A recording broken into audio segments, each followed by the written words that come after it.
Now today's going to be a bit of a shorter episode because it is my wife's birthday today. Happy birthday, Raven. It's also going to be the day when we're going to finish all of the final in-game Phase 5 objectives. And speaking of my wife, you'll see in the distance here that she has created a winter wonderland for all of our lizard doggos, of which we now have 8. You can see right here that she's taken the time to create this beauty.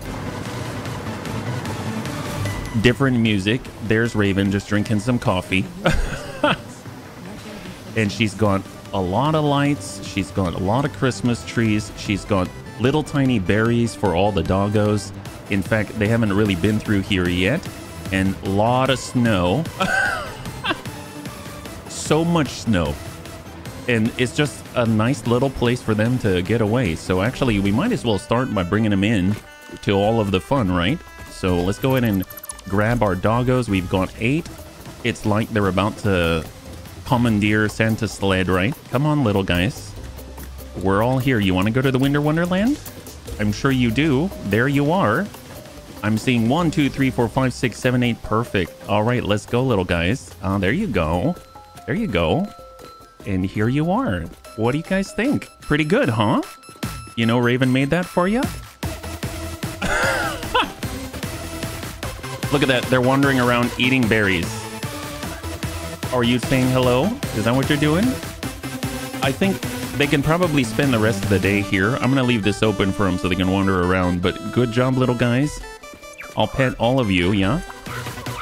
Oh my god, there's so many sounds going on. My wife loves a lot of noises. It fits, right? Look at them go. They're going into music.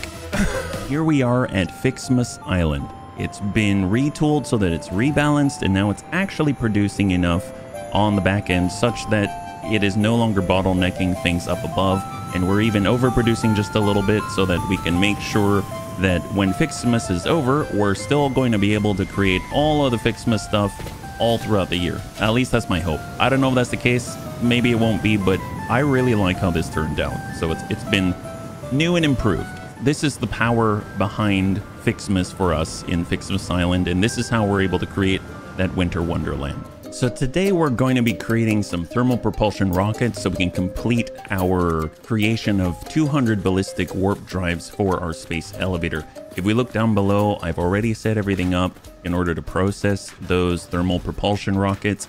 You can see that we've got the new holiday skin for a truck. It looks like a giant gingerbread truck, right? I don't know if I'd eat it, but it's definitely very stylish, and I love the little Rudolph nose. They've got a whole theme going on here. I've also increased our throughput of the pressure conversion cubes, so now they're actually queuing up. We've got all of the holiday factory carts out here as well, which is pretty awesome. I love all the things they gave us for Fixmas. And then we've set this up for the final delivery. So we've just got to deliver the thermal propulsion rockets over to this drone port right here. Thermal propulsion rockets receiving. And then that's going to combine with all the other stuff that we've been creating thus far that are just waiting here.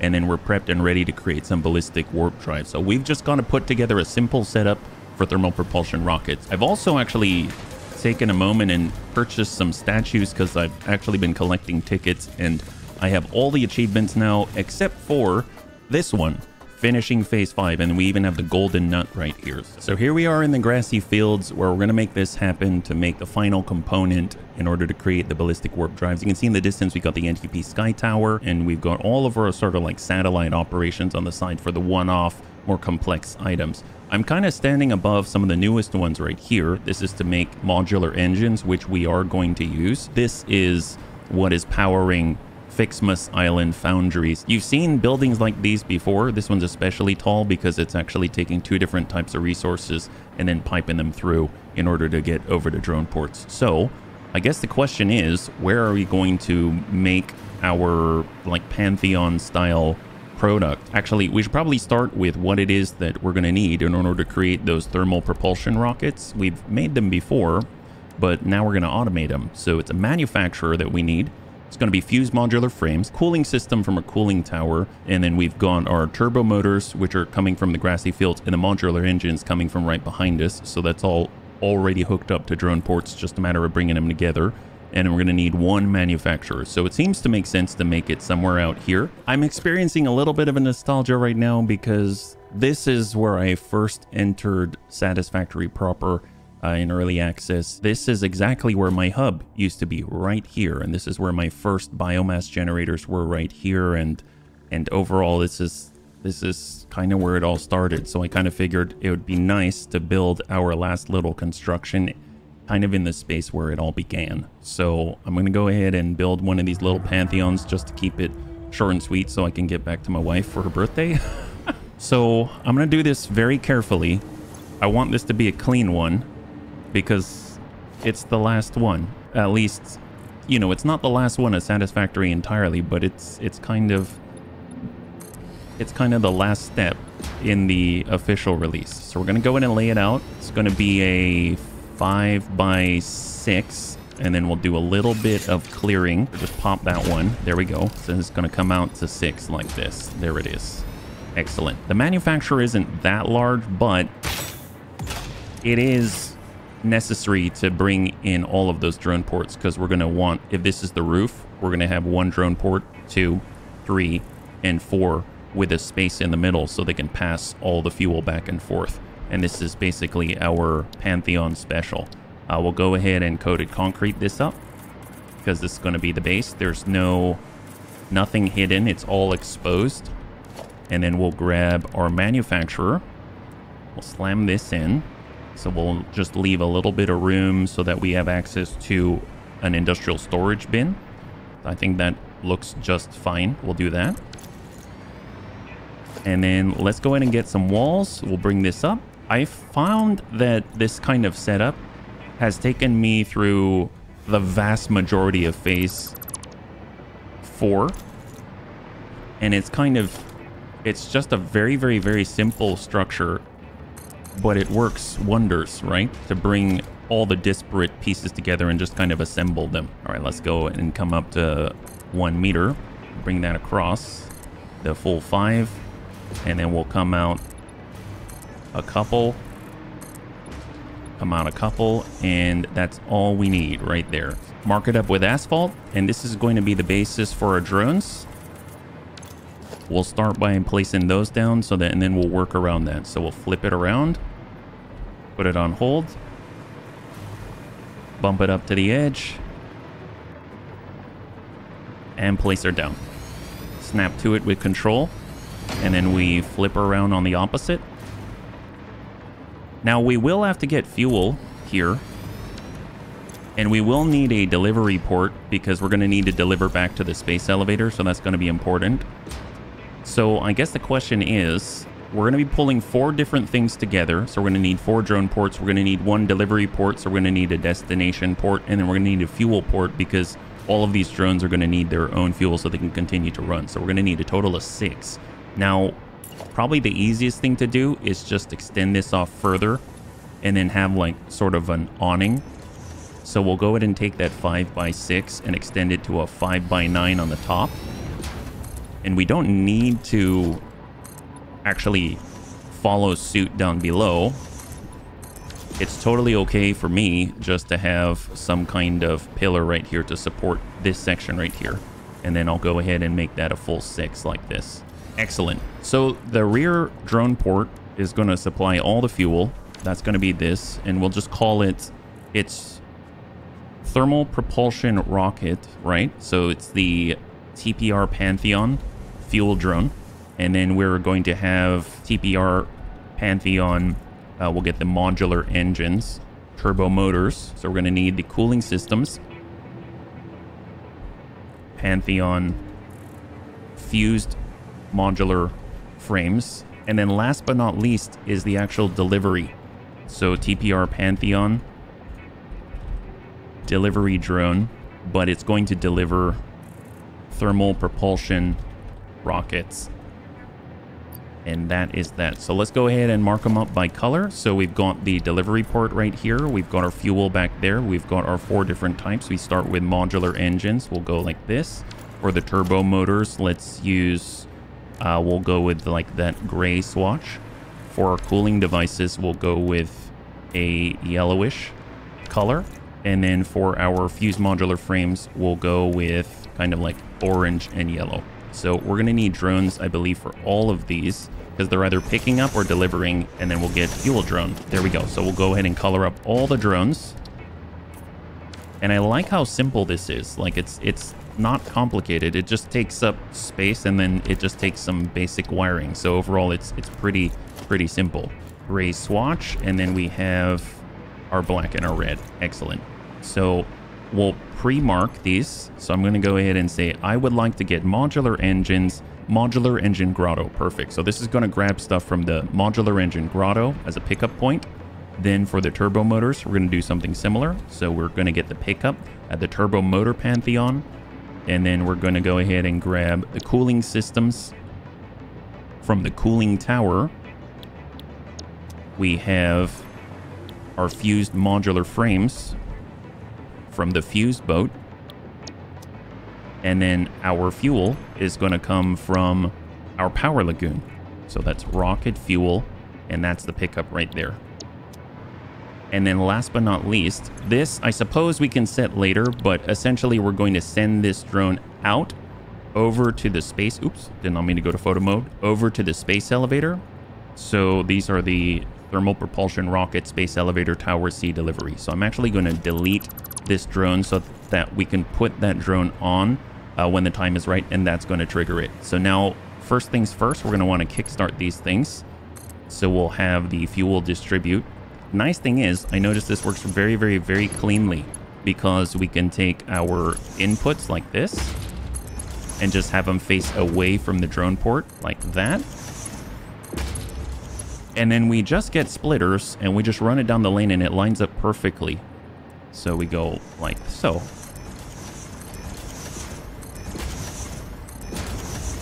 Then we'll just run a conveyor belt straight down the middle. And this is going to distribute all the fuel very cleanly. The only thing that requires some sort of weird shenanigans is this first port, because it's so close. But it's easy enough to bring it down, put another splitter on it, and then loop it through like that. So it's not the prettiest contraption on the end. It's a bit knobby, but you know what? It works out. And it's clean enough. It's clean enough. And the drone ports aren't going to be able to take in the fuel until they receive some form of power. So that's something to maybe get going right away. So we'll go ahead and get like a Mark III, which has enough connections for all these, and we'll just connect them to one pole for now, so that they can actually ingest the fuel and start the process of gathering goods. And then we'll just hook this up to the closest source right there. Excellent. So now they actually need the rocket fuel, and then they're going to get going. And all of these are going to populate. It's going to be amazing. So all in one fell swoop, just like that. It's going to distribute that all out there, right? And then you'll start to hear them all begin their fueling process and ignition. And then they're getting going. Look at that. And I like it. You can see them start to ripple upwards in sequence, because as the rocket fuel is flowing down the lane, it's starting to fuel up these drones in that same ripple pattern, and then they sort of just peel off and go do their thing. So they're going to be bringing in all the stuff while we wait, which is excellent. So now it's just a matter of actually putting in the ports to receive, right? So for the modular engines, we're going to have an intake right here. We're going to have an intake right here for the cooling systems. We're going to have an intake for the turbo motors. And we're going to have an intake for our fused modular frames. And then we're going to need an input for the final product. So we'll just make sure that those all have a top to them. Let's just make sure that we've actually colored these things up so that we can make sense, because it is rather condensed. You can already see that some of the drones are coming back. You can hear them. So these, I believe, are the turbo motors. Yep. So it's not that far away. So now we'll set the recipe right here for our thermal propulsion rockets.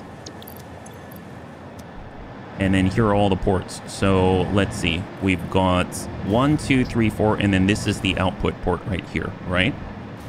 Now, we'll probably want to pass everything, all the output, into some kind of industrial storage. Maybe we'll give it a little bit of space just so that we can actually have a smart splitter on it for overflow. So we'll place it right here. I'd like to pass a lift up, and if the dimensional depot's there, it's not going to be able to do it too easily. Oh, we're being attacked. Hey, little guys. So let's flip this one, just place it right here, and then we'll just pass that through, like so. And then this is going to allow us to take our final delivery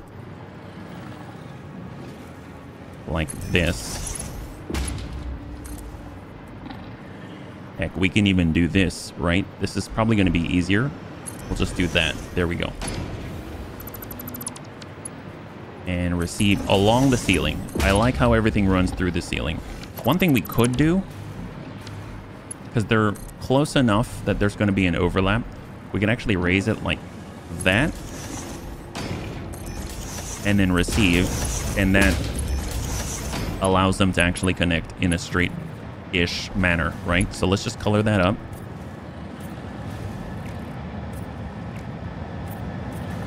And the base right there. And now that all matches. Awesome. Now, the color of thermal propulsion rockets, if I look at the actual icon, it's kind of red and black. But then again, a lot of these things are. So maybe we'll do just pure black on this one. So we'll do a flat black right there. I'm going to mark this up as red for overflow control on the smart splitter, just thinking ahead. So we'll go thermal propulsion rocket, and we're going to overflow over to the right, where we'll be able to do some sinking. Or maybe even to the left, because we can kind of nestle in some kind of awesome sink on the left. So we'll go ahead and mark left for overflow, and this is going to be none. So that will do very, very nicely. Excellent. I'm just going to go ahead and pre-mark this to match the color of the machine. So full black here. And now it's a matter of input. We'll go ahead and give it some power so that it's ready to go. And it doesn't really matter which ports go where. We just need to see which ones are going to line up the best. Yeah.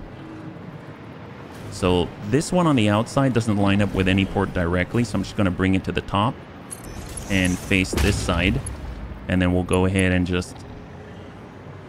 This one is going to line up with some ports. So we'll bring it up and flip around.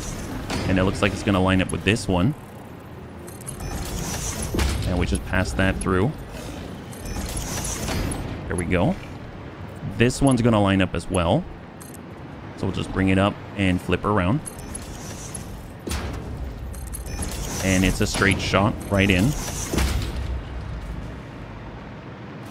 So that means that we're going to need to angle this one to the right. And that fits. And then the last one, we're just facing this direction because we're just going to angle it off to the left. And that fits. And they make very, very, very nice angles. See? It's so good. And guess what? She's already going. That's so good. So what I'm going to do is I'm going to summer sloop and power shard it. This is why I love the Pantheon style, because it's so fast. And these are going to create 5 per minute thermal propulsion rockets. Yes. And that's going to head on in, and it's going to fuel up above. So looking pretty good. Now we just want to make sure the colors match. So I believe we went for fuse modular frames. We have the orange and the yellow. Cooling systems, we used the beige. For the modular engines, we used the red and the black. And the turbo motors, it's the gray swatch. There it is. And now those all match from above. So functionally speaking, it's already going to do what we need it to do. There's nothing else that we need to accomplish. But obviously, I want to wire this up, so I figured I'd take you along with me. Usually I say that I'm just going to gussy it up and make it look like a building. In this case, it's a weird sort of building, so we're just going to wire it up, and I'll show you how I normally do that. all of these ports, think about them in a 3x2. It's like 1, 2, 3, 1, 2, 3 tiles underneath of foundations. And you've got your connector on this rear right tile, right? So all I usually do is I will break this one out, and then I'll count 3. 1, 2, 3. That puts me under the next port in the same spot. Then I go 1, 2, and 3. And that's going to put me under the port after that. So that's creating these gaps right underneath the same port where the connector is located. Yeah. And then I'm just going to do the same thing on the opposite side. 2 and 3, like that. Those are all wiring points for all 6 of the ports. We'll break out the walls.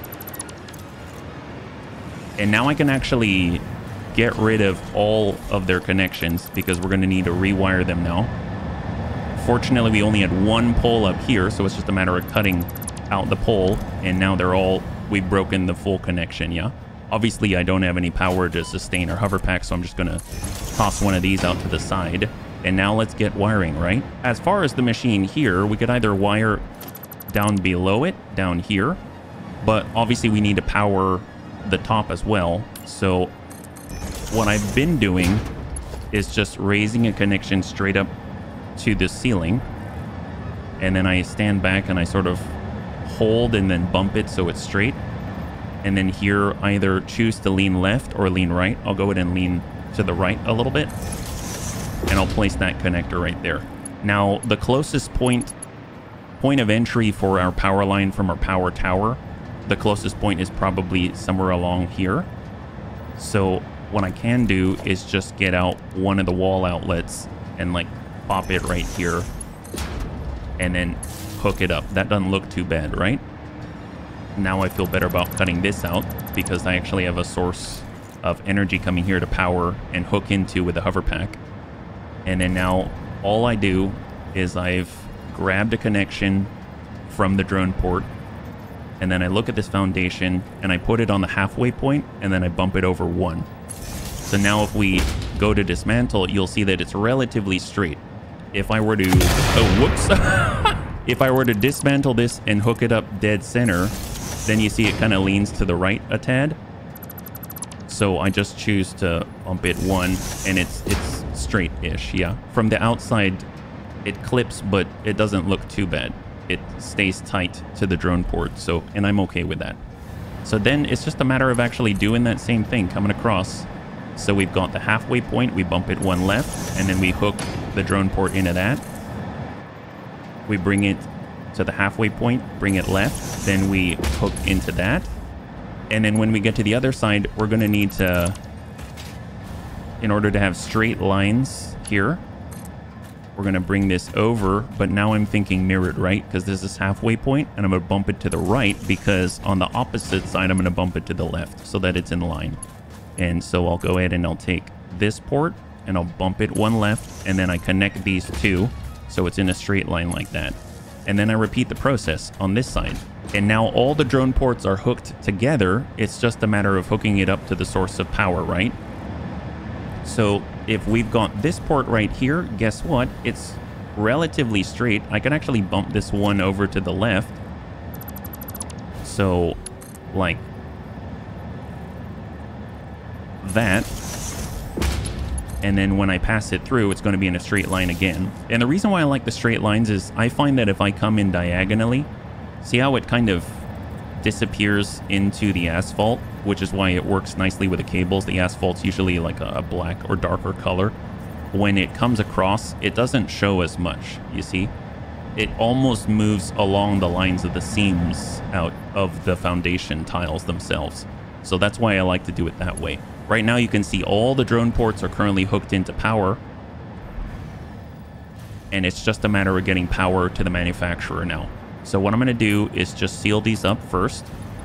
So we'll get our, duplicate the asphalt foundation, and then just cover up all of the connections.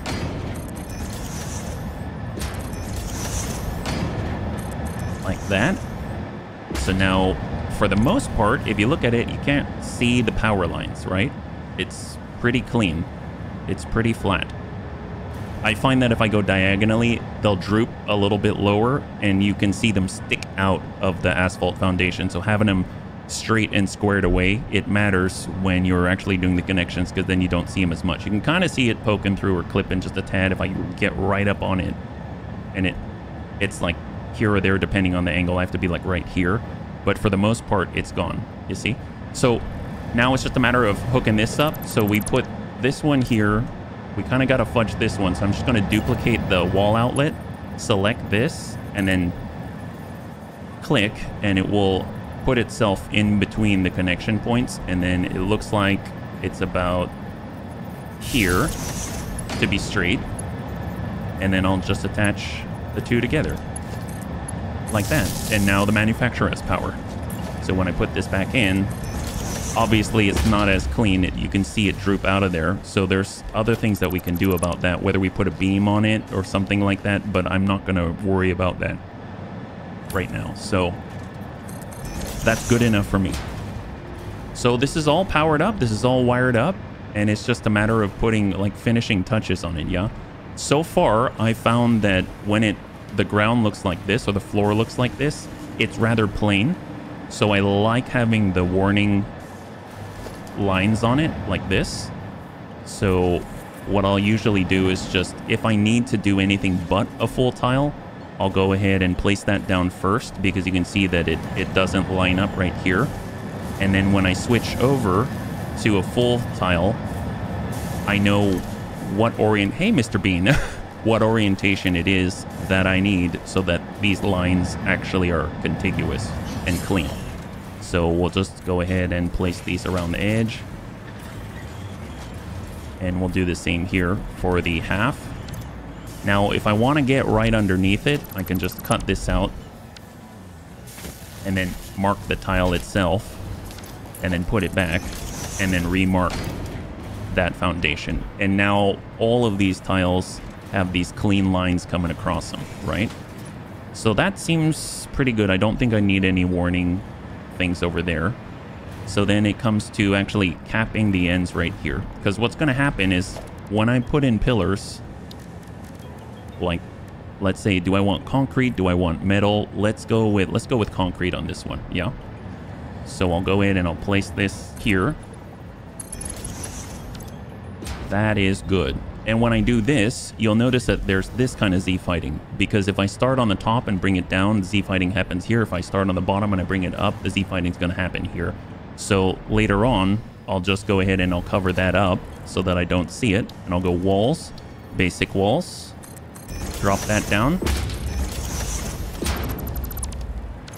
and you don't see it anymore, so it disappears. And I can actually color this whatever I want. So I can say we made this one, well, it is black, so it's already black, but if I wanted to make it red, I can paint it whatever accent color, and it takes very nicely. I can even change the material, so if I wanted to, I could get rid of the basic walls.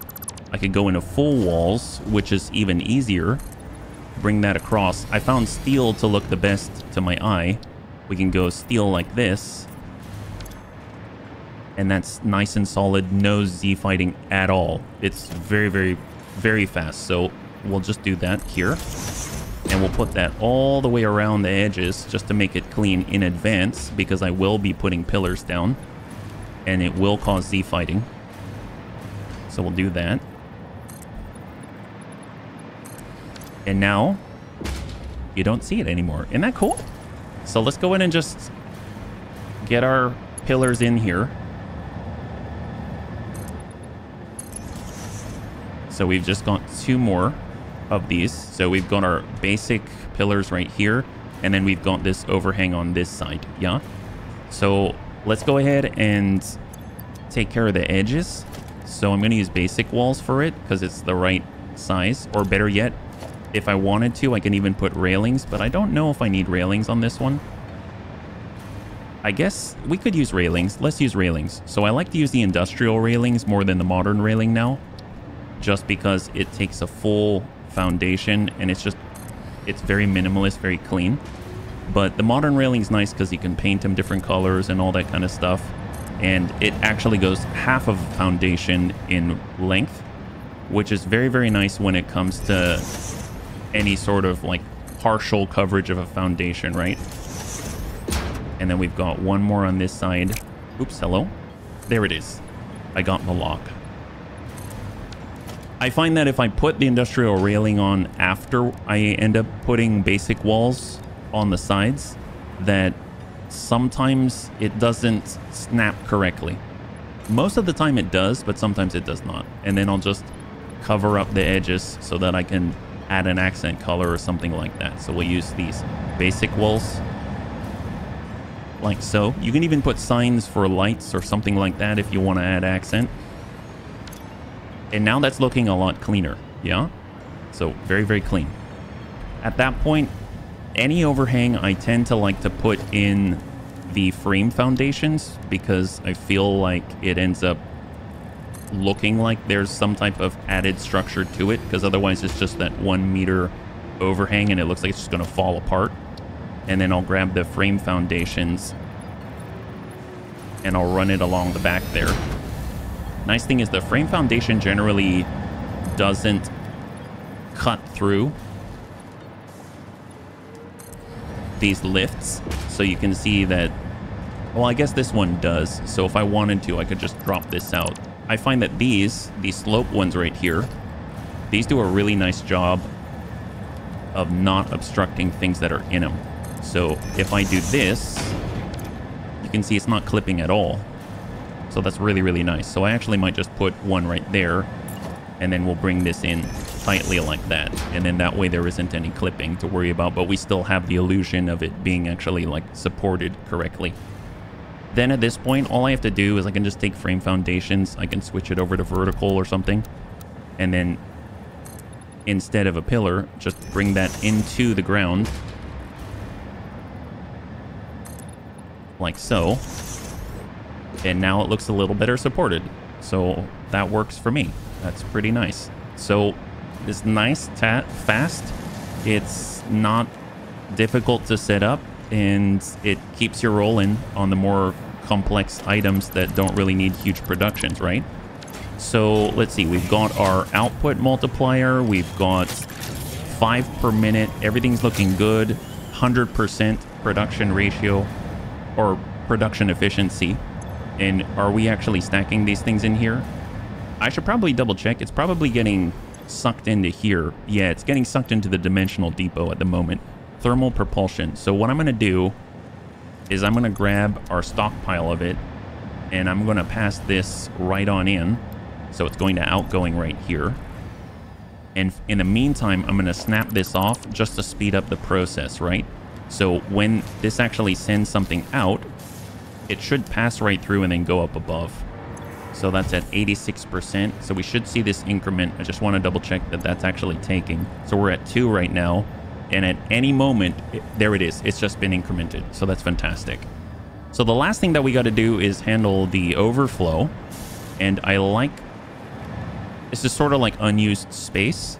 So rather than extend the awesome sink out to the right, I like just nestling it in somewhere else. So the awesome sink tends to take 2 by 2, as far as I'm aware. So what we can do is just cut out something too wide, and then we'll just, oops, we'll go to Zoop, and we'll just extend that out like this. And I like to put like asphalt as the source that it's like, that it sits on. And I just removed the basic walls when I extended the foundation, just because I don't like it to, it tends to Z-fight if it's interwoven between the foundations. And then we'll place down the awesome sink, and we want that port to sit cleanly. So we'll go ahead and just make sure she's all set. No clipping here. Great. I'll mark that as the sinking color of red. You can actually elevate this here. Then snap the smart splitter onto the end. Pass this into the top port here. Then I'll mark this up. And I like this because you can walk underneath it, right? It's tight, but you can walk underneath it. And then this is elevated as long as we have a similar receiving lift here. Although that is not clean, so Let's take a look here. If it doesn't line up because it's just a little bit off, you can either bump everything forward, but that might be a hassle. You can bump this back. That totally works as well. But one thing that I'll do is I'll temporarily place a foundation, and then I'll just line up a splitter with it like this. And then I come up 3. And then attach it like that. And now it should be straight. There we go. So that's the overflow. Just like this. And then it looks weird when it's not supported. So I tend to just place stackable conveyor pole underneath and bring it up. And there we go. Now it looks a little more supported. Maybe I'll also put one over here. Yeah. So we'll get one and bump that up. There we go. Excellent. Oh, obviously we need power here. So we can also just hook that up directly like that. And now this is powered up and ready to go. Oh, I totally forgot. We're going to remove that bit right here. We're going to go ahead and take these basic walls to match the rest.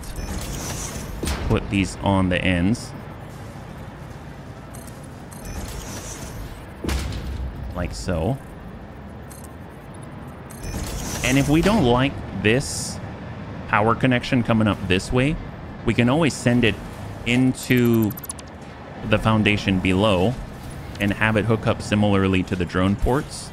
And then we can just, the nice thing about this is that if we take power wall outlets, they snap very nicely dead in the center, as opposed to having to be at an offset like this and then they end up sticking out, right? So I don't mind sending these ports through. So then I'll go ahead and I'll just, wherever I have my awesome sink, I like to also add the warning lines. And then I also like to add rails. So I'm going to go ahead and get the industrial railing. And we'll place that down.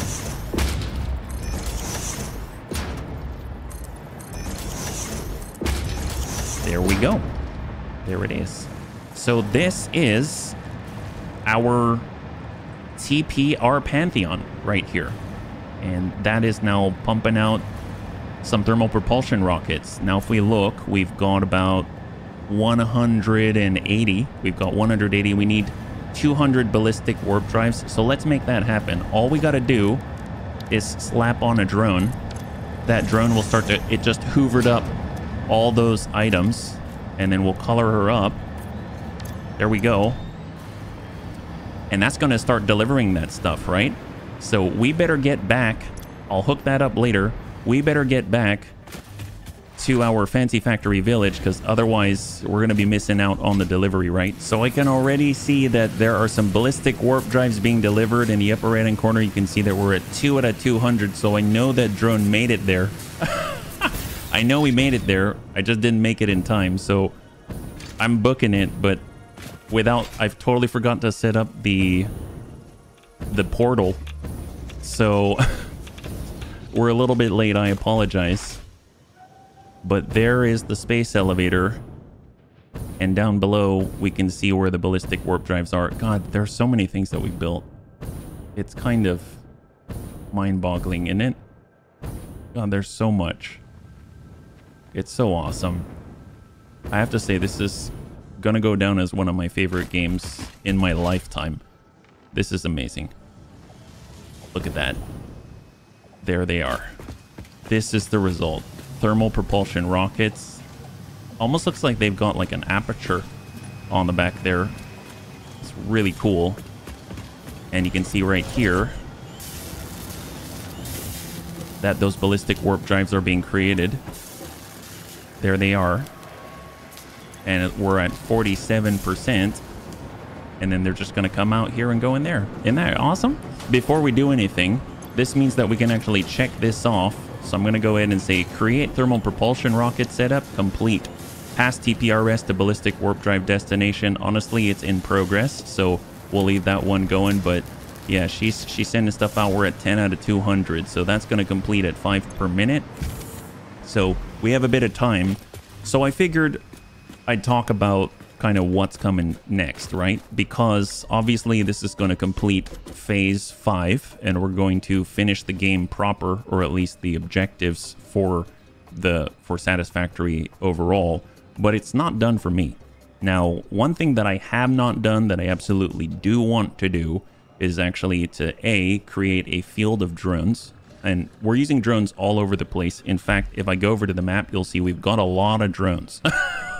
We have a lot of drones, but I want to get that feeling of there's like tons and tons of drones just delivering resources en masse in order to put something together that's sizable and huge. So I really would like to do that with nuclear, because I have not done any sort of nuclear setup, and I want to do maybe nothing too huge, nothing too large, but I want to do something all the way through Fixonium.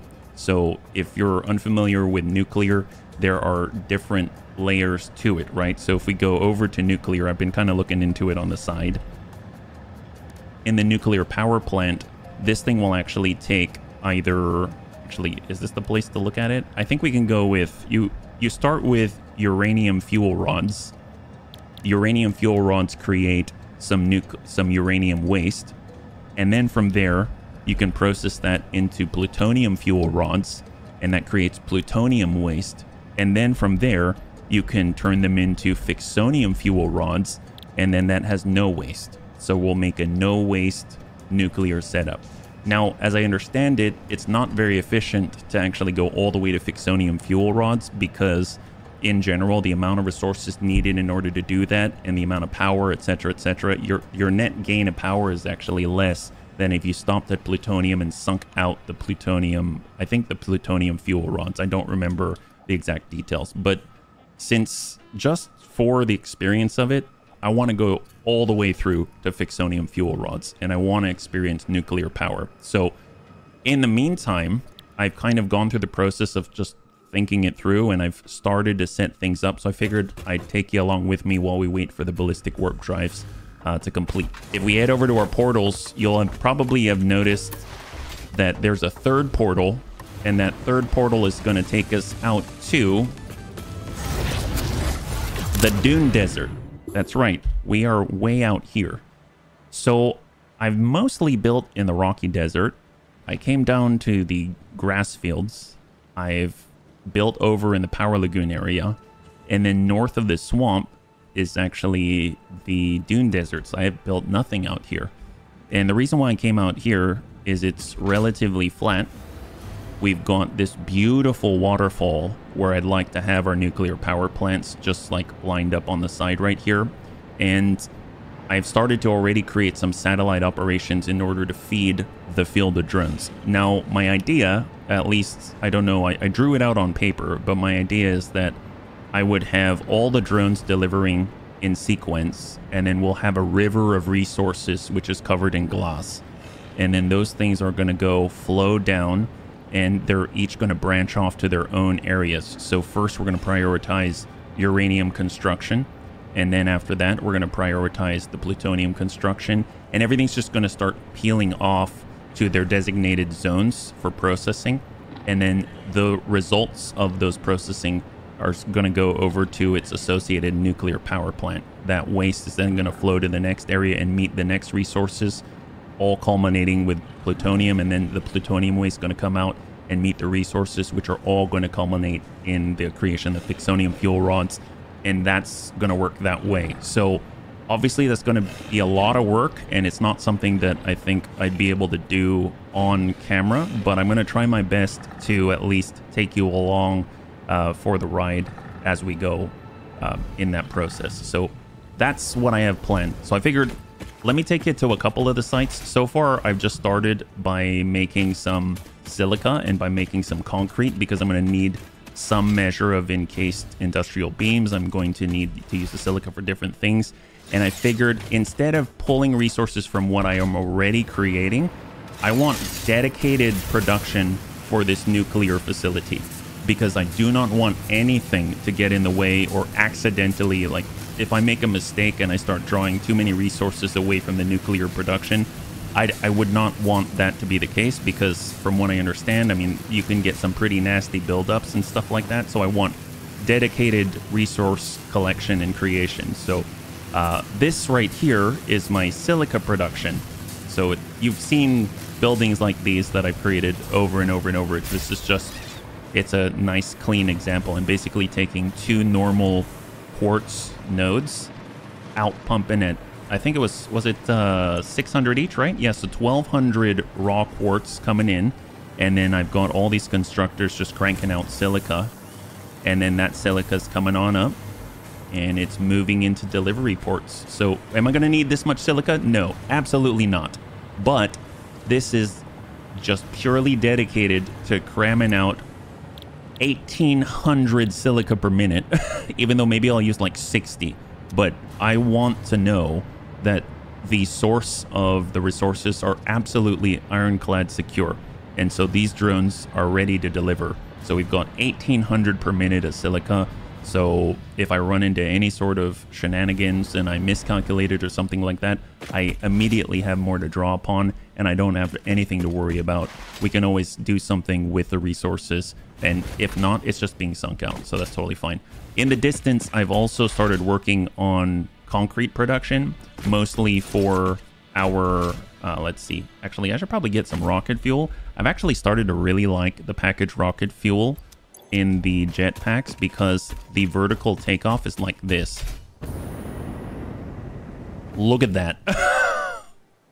That is a big difference. That is huge. Obviously, you've got to be more, you have to show some restraint with holding down the like execution button to lift into the air, because otherwise you'll quickly run out and crash to the ground and take damage. But if you just need to get up, there ain't anything faster that I have at the moment, and it's just truly, truly awesome. So I am glad even I'm using the rocket fuel now, right? In the distance, I've started to create concrete for encased industrial beams. That's going to be some resources. Rather than actually sending in limestone to be processed over at the nuclear facilities, we're just creating we're taking out some of the production steps before transporting them. And out here, we've got 1,200, I think 1,200 per minute on a pure limestone in order to make 400 per minute of concrete. That's basically what we got going on here. So down below, I'm pretty sure it's a pure limestone node. Yeah, pure limestone node at 1,200 per minute. So same as the other one, 1,200 per minute. And then from there, that's coming into all these constructors. Those constructors are processing, turning it into concrete, and then sending it up at 400 per minute, putting it into one drone port right here. And you can see that I've already designated as the nuclear concrete outpost delivering concrete, right?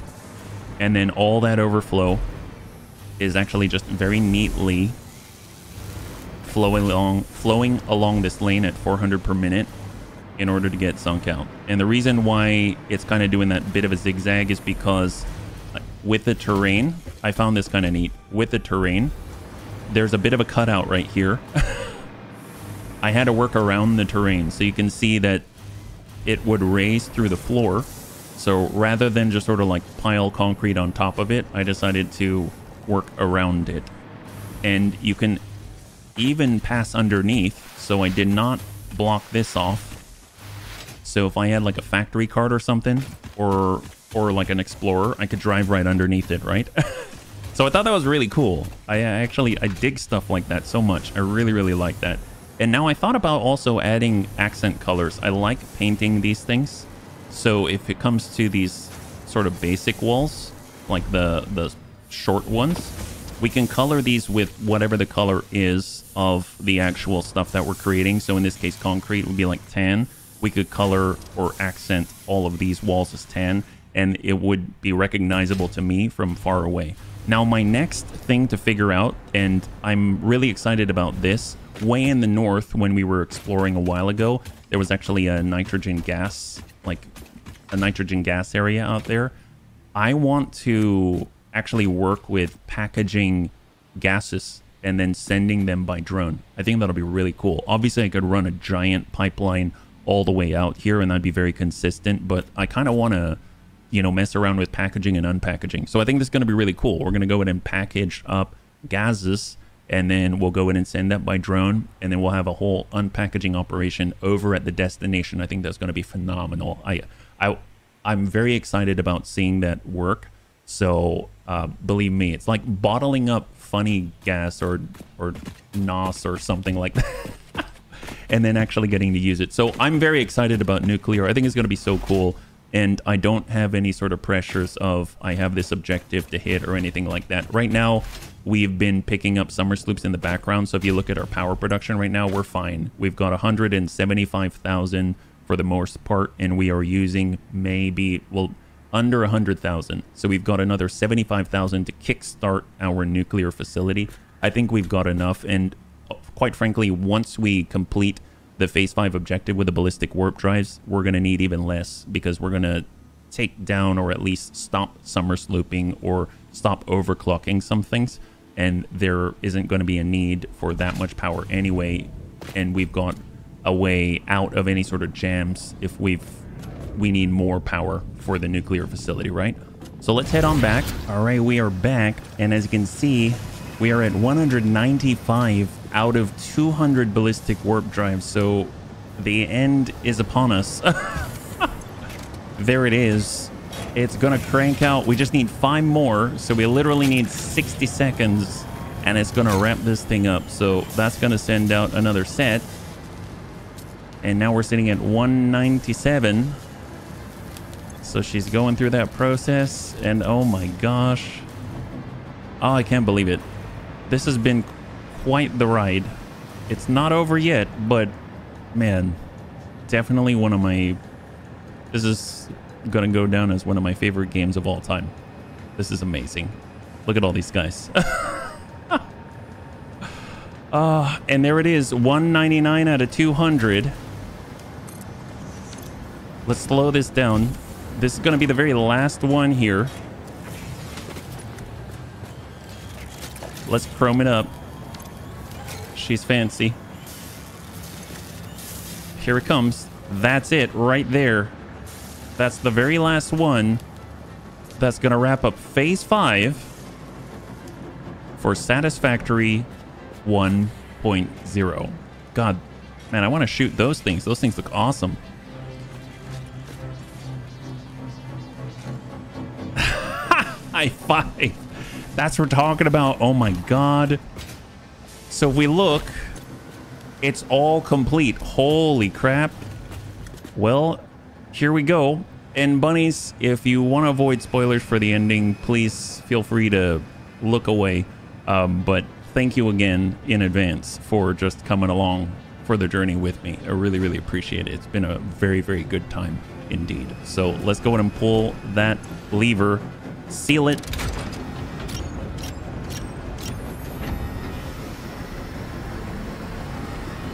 Oh my God.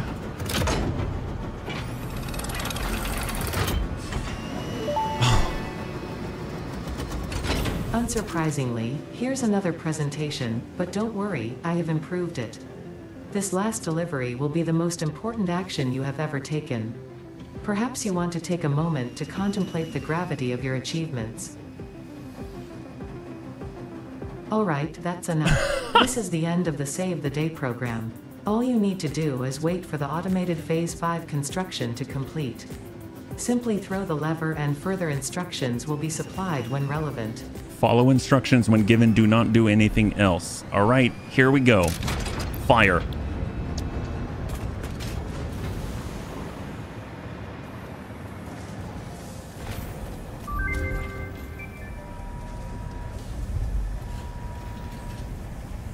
Oh my God.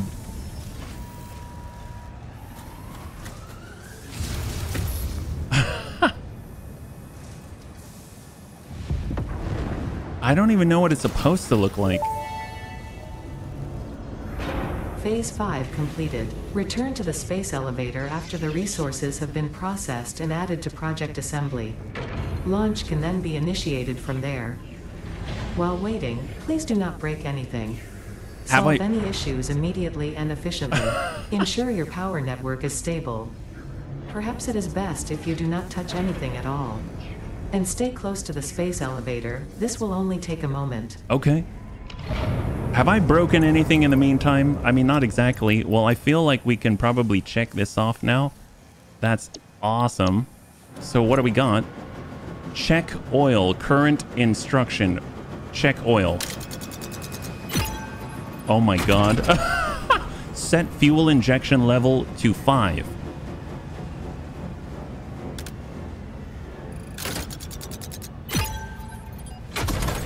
Activate bus beta 1.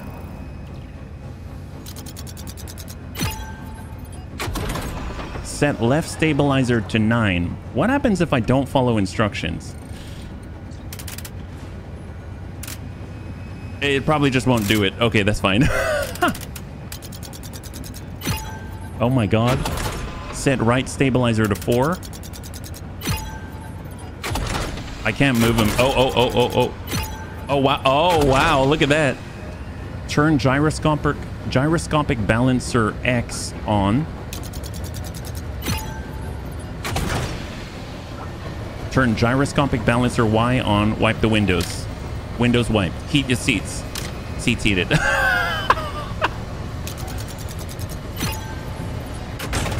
Turn gyroscopic balancer Z on. Bus A0 selected. Activate bus 1. Okay. Okay. Thank you, Ada. Zeta.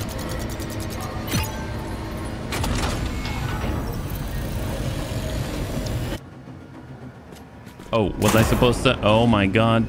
Launch project assembly. Fire.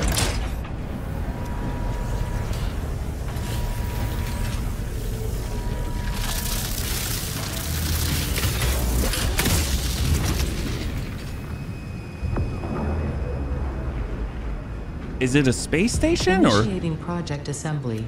Assembly. Attaching cargo to main body.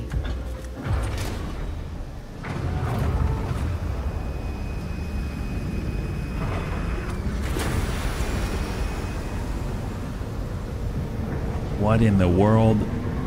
I don't even know what this is that we made, you know? Leveling inner and outer rings. And how does this save the day? Attaching propulsion to main body. So I'm guessing it's a spaceship of some kind with a bunch of cargo on it. Fuel lines connected. Attaching control center to main body. Yeah, it's a spaceship.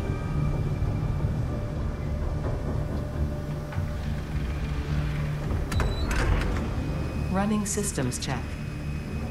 All systems online. Releasing propulsion cage. Oh my god.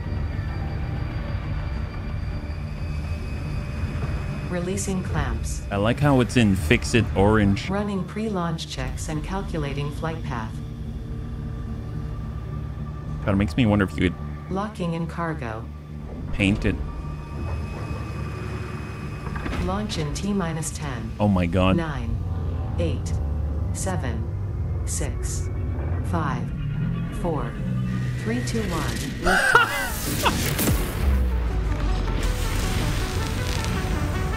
Holy moly.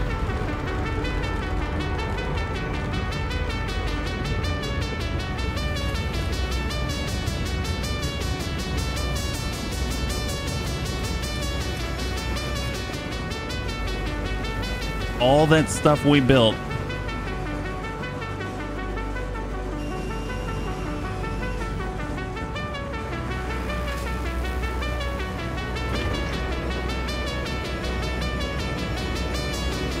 Am I standing where I'm going to get fried?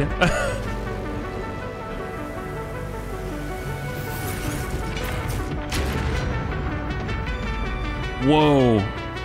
What the heck? Are they like flares? What the? Is it going to say the end or?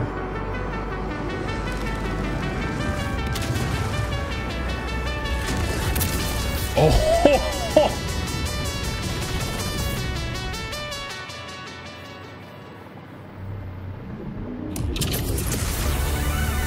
Wow.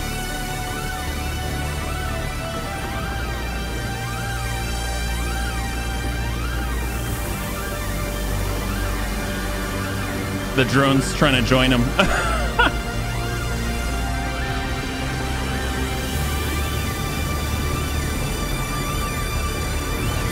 Oh, that's awesome. Wow. Now what? Well, thanks, Ada. I guess we don't build ships anymore. Well, that was great. I don't know what that means. Oh, wow. Is it packing up?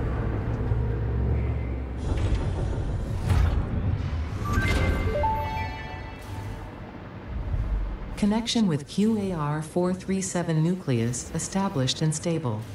Dispersion initiated. Reinstancing master nucleus to QAR-436 Akicha, B1. Hello, this is Ada, your new local instance of Ada. On behalf of Ada, myself, and all of Fixit, I want to congratulate you on saving the day. Every single kitten and puppy would thank you if they could. You have proven yourself to be a worthwhile and productive member of the human race, and have contributed something to this universe that will forever change it. Thanks to your achievements, the next generation of pioneers can now take to the stars and construct, automate, explore and exploit, alongside me. Additionally, you have been promoted to local production manager, effective immediately. Nice. Your duties to project assembly may be complete, but your duties to Fixit remain. With your help, Fixit continues to make the universe a better place. Stay efficient. Stay with Fixit. Well, holy crap. Wow. Wow. That is awesome. I have to admit, I am not entirely sure as to what Ada... I don't know the full story behind the other voices and the symphonies and the consume and all of that and the conversations between Ada and the other being, but it almost sounds like we just launched a new pioneer over to another system, and now that we've completed our task, it's like a giant relay race or something like that. Man, that's wild. I would really like... I hope they'll continue. I hope the team will continue and will expound upon, you know, whatever the I guess the thread is between the Pioneer and Ada and everything like that. I'm definitely going to go to the Reddit and look up other people's theories on what this all means. But what a phenomenal game. What a phenomenal game.